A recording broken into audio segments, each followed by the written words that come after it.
change the transmission fluid on your RZR XP Turbo, follow these steps. Park the vehicle on a flat, level surface. Place the vehicle in park.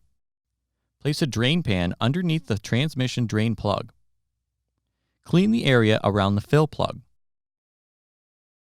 Tip: place a rag in the bottom of the drain pan to prevent the splashing of oil.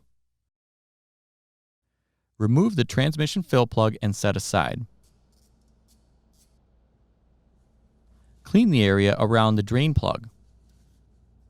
Remove the drain plug and allow the oil to drain completely.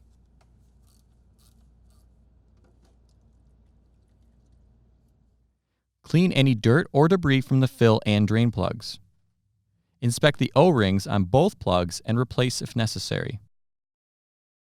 Reinstall the drain plug and torque to specification.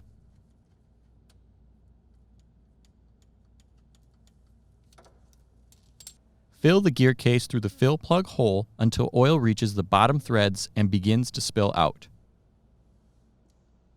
Reinstall the transmission fill plug and torque to specification. Clean any residual oil off of the vehicle and inspect for leaks. Dispose of the used oil properly. For more information, see your authorized Polaris dealer or visit Polaris.com.